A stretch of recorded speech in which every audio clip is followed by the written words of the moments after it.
大家好，我是 Jason，欢迎大家来到我们的频道。今天和大家聊聊时空旅行。近几年，穿越剧大行其道，与时间穿越有关的科幻小说、电影、电视剧得到蓬勃发展。有从古代穿越到现代，也有从现代回到过去的，仿佛时空穿越是一件稀松平常的事情。然而，我们也都知道，时间是我们生命中所最珍贵的资源，没有人可以改变时间流动的快慢。每个人一天都只有24小时，但自从爱因斯坦发表了相对论之后，使人们意识到时间是可以压缩和延伸的。随着天体物理学、物质结构学等领域的一系列重要发现，也推动着人类时间观念的变革。时间这个牢不可变的维度，竟然也会像速度、距离一样相对可变。不过这里我不想去解释复杂的时空理论，我先从人人都可以体会的感觉来切入。人们对时间流逝的感觉很奇怪，无聊的时间过得慢，欢乐的时间过得快。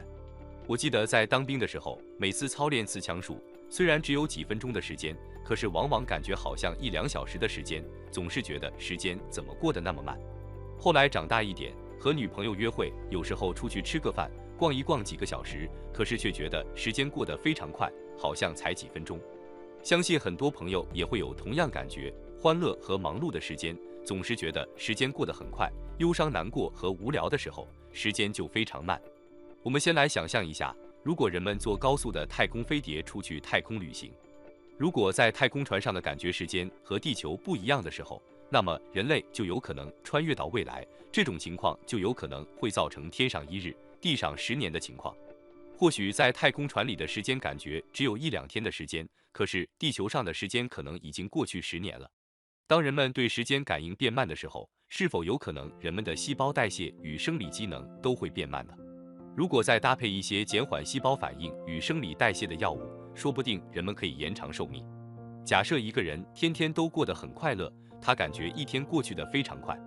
如果一天24小时过去，可是这个人的生理与心理只感觉过了1小时，那么理论上，这个人的寿命就延长了24倍。如果以此类推，如果一天24小时可以减缓到感觉1分钟，那么就等于延长了1440倍。那么有一天人们要延长寿命，活到100岁或200岁，那也将是非常可行的。我想到那个时候，科技已不是问题，主要还是要看一个人真的有必要活那么久吗？如果一个人可以活那么久，他活着要做什么？如果当自己所有亲人朋友都不在人世的时候，活着还有意义吗？当一个人经历过人世间的悲欢离合与亲人的生离死别之后，那么活太久反而是一件痛苦的事吧。因为作为一般人，就在于我们都会变老。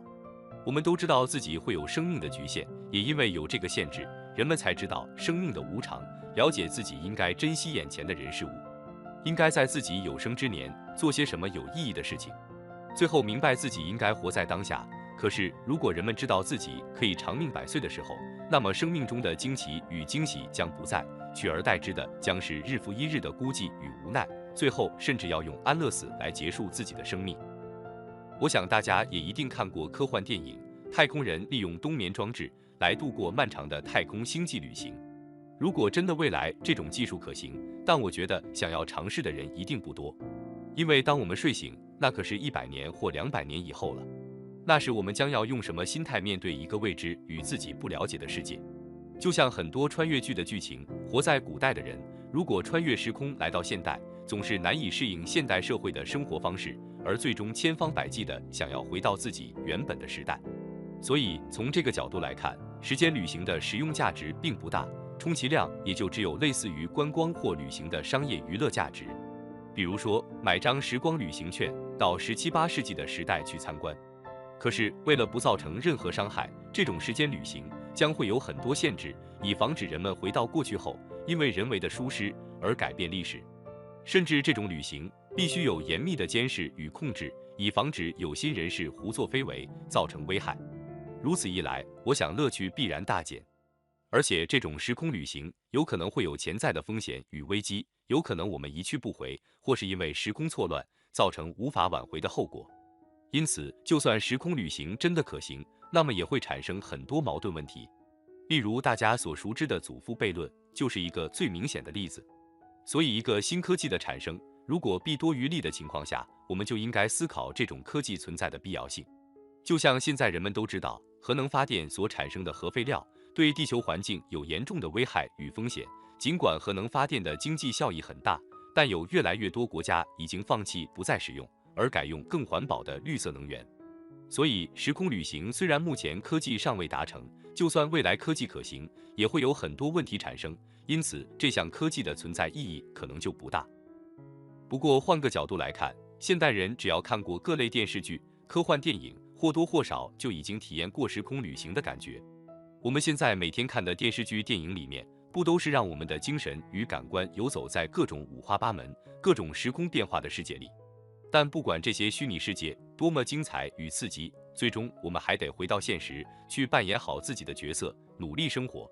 虽然很多现代人已经太过度沉迷于网络虚拟的影音世界，无法自拔，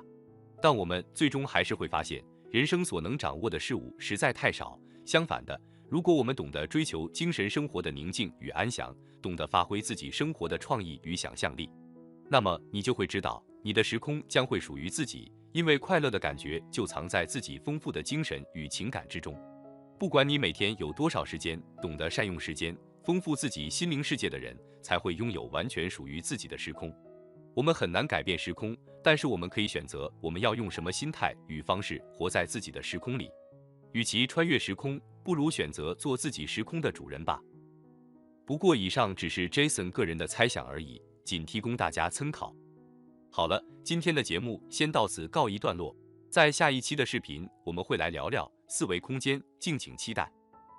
另外，也欢迎大家留言告诉我们您感兴趣的话题，我们都会考虑制作相关的节目。最后，也请喜爱我们频道的朋友们给予鼓励、点赞与分享，谢谢您，再会。